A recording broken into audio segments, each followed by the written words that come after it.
Bonjour à toutes et à tous, bienvenue sur ma chaîne. Je vais pas vous faire une guidance ou peut-être je vais vous tirer une carte, mais je vais vous faire un petit topo là par rapport à la nouvelle lune qui arrive samedi. Alors je vous pose des petites notes, hein. Voilà, j'ai glané les informations sur Internet, hein, je suis honnête avec vous.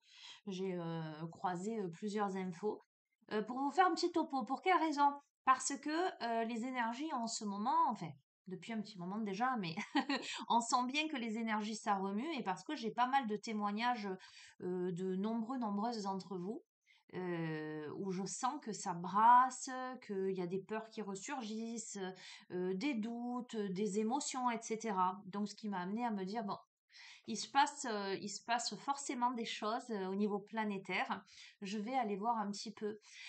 Donc pour info, donc samedi 29 mars 2025, on a une super nouvelle lune en bélier, d'accord, hein, qui marque le début de la nouvelle année astrologique, puisqu'on démarre avec signe de feu, signe du bélier, qui est couplé à une éclipse solaire. Donc ça va dépoter. Son apogée est prévu à 11h57.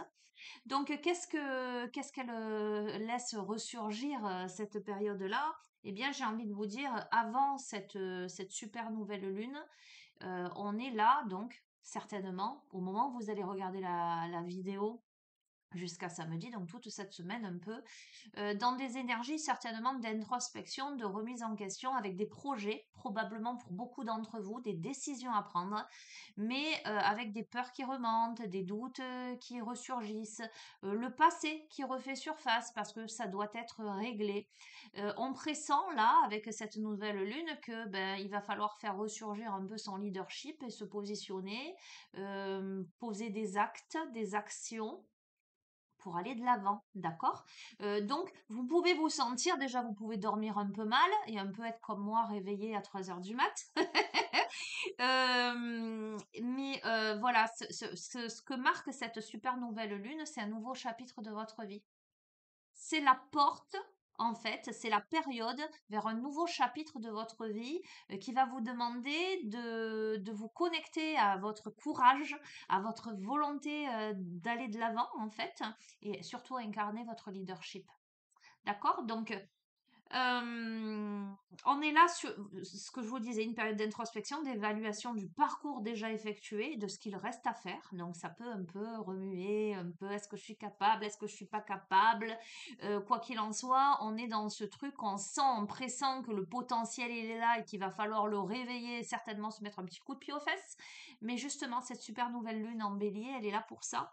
Donc, on vous dit juste avec le signe du bélier, attention un peu à l'impulsivité, parce que signe de feu, fougueux, là on est quand même dans une configuration où on est invité tout de même à tempérer et à prendre le temps de peser le pour et le contre, ne pas prendre de décision à la hâte de manière impulsive, voilà, un peu trop musclée, j'ai envie de vous dire. Donc, cette éclipse, elle vous pousse à vous positionner en tant qu'acteur, actrice de votre vie, à poser des actions concrètes, à rester fidèle surtout à vos valeurs, à vos désirs, à vos besoins, à rester authentique, d'accord?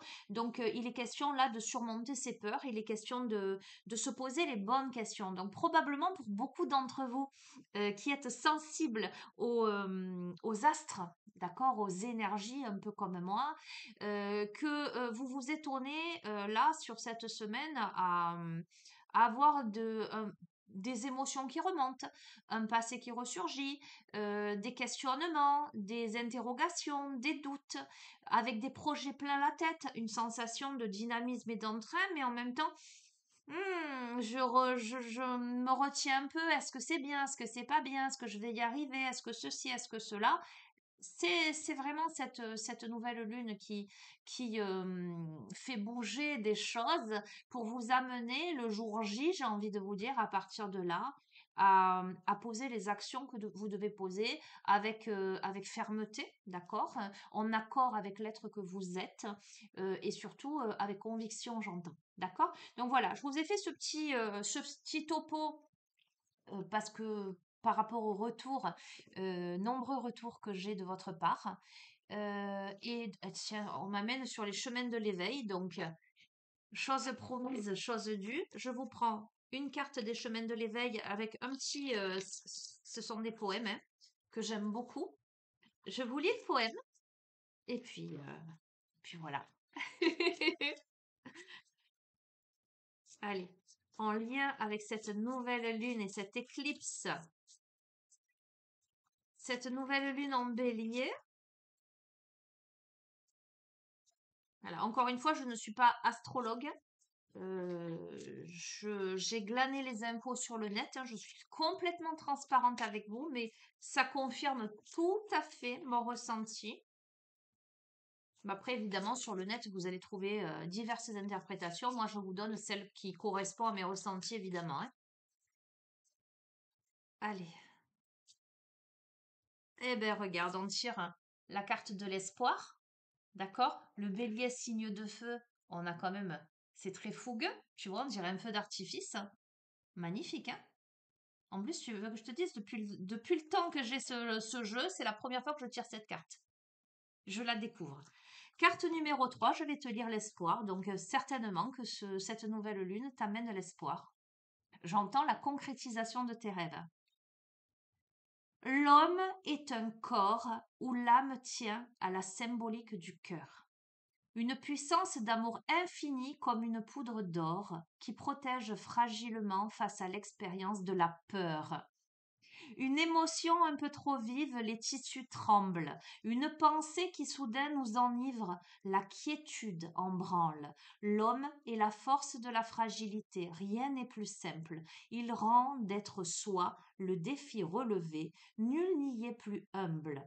C'est par l'égarement de la pomme au rosier que l'homme se méprend, se perd, se pique, mais parvient à trouver beauté. À celui qui ne porte pas les yeux assez haut, assez loin, car il ne sait quelque espoir garder, ce qui doit advenir alors advient. La tige à piqûre n'est plus que roncier. L'observation trop furtive d'un esprit tourmenté le décourage bien avant la cime, le cœur désillusionné. Dommage, car patience trouve toujours richesse cachée. Il n'existe que des pétales et mille fragrances au sommet. D'accord? Ça te pose, mais clairement, moi je suis toujours impressionnée, mais ça te pose le cadre, hein. Je te dis, un émotionnel un peu exacerbé, le fait de faire le bilan de tout ce qu'on a déjà fait avec cet optimisme, qu'est-ce que je vais faire par la suite, est-ce que je vais me louper, est-ce que je vais y arriver, est-ce que je suis capable, etc. D'accord? Donc qu'est-ce qu'on est en train de te dire? Là, l'enseignement en fait de cette carte t'invite à percevoir les pétales au lieu des épines. Donc aussi à garder un optimisme, j'entends, mais j'allais te dire un mental optimiste. Il nous invite à garder l'espoir comme un moyen unique de conquérir le sommet auquel nous finissons tous par arriver. Donc on est en train de te dire que tu es capable.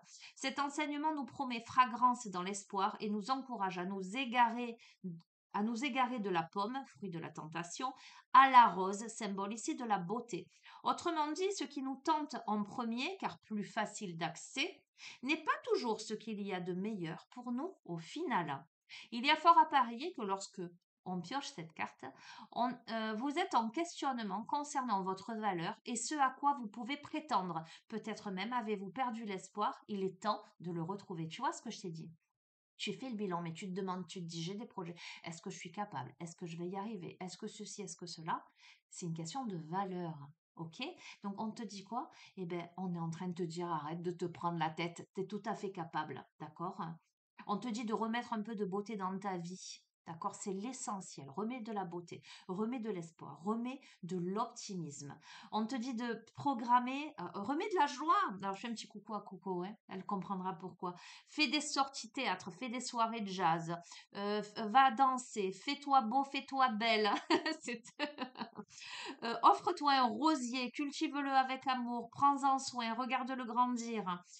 Et au fur et à mesure, il fleurira avec toi et avec l'espoir. D'accord? Continue à travailler sur cet enseignement. Voilà, écoute, on est en train de te dire: «Fais-toi plaisir, fais-toi confiance, ne te prends pas la tête».